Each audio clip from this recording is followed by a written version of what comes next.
السلام علیکم دوستو، یہ کہانی ہے ایک غریب انسان کے بد دعا کی۔ اصفہان کا ایک بہت بڑا رئیس اپنی بیگم کے ساتھ دسترخوان پر بیٹھا ہوا تھا۔ دسترخوان اللہ کی نعمتوں سے بھرا ہوا تھا۔ اتنے میں ایک فقیر نے یہ صدا لگائی کہ اللہ کے نام پر کچھ کھانے کے لیے دے دو۔ اس شخص نے اپنی بیوی کو حکم دیا کہ سارا دسترخوان اس فقیر کی جھولی میں ڈال دو۔ عورت نے حکم کی تعمیل کی۔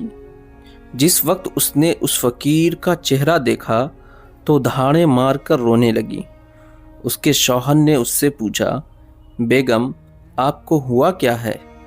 اس نے بتلایا کہ جو شخص فقیر بن کر ہمارے گھر پر دستک دے رہا تھا وہ چند سال پہلے اس شہر کا سب سے بڑا مالدار اور امیر ہوا کرتا تھا، اور ہماری اس کوٹھی کا مالک اور میرا سابق شوہر تھا۔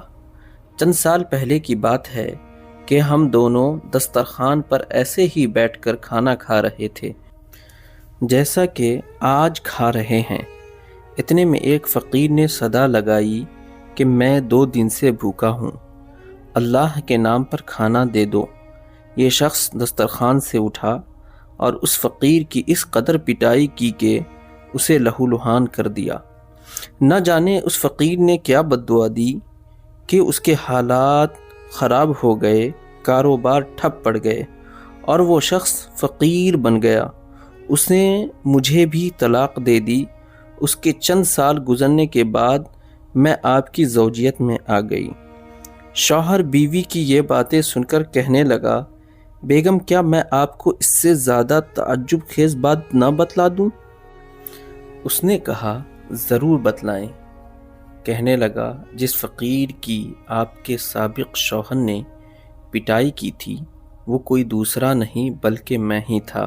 ایک عجیب نظارہ یہ تھا کہ اللہ تعالی نے اس بدمست مالدار کی ہر چیز، مال، کوٹھی، حتیٰ کہ بیوی بھی چھین کر اس شخص کو دے دیا جو فقیر بن کر اس کے گھر پر آیا تھا، اور چند سال بعد پھر اللہ تعالی اس شخص کو فقیر بنا کر اسی کے در پر لے آیا۔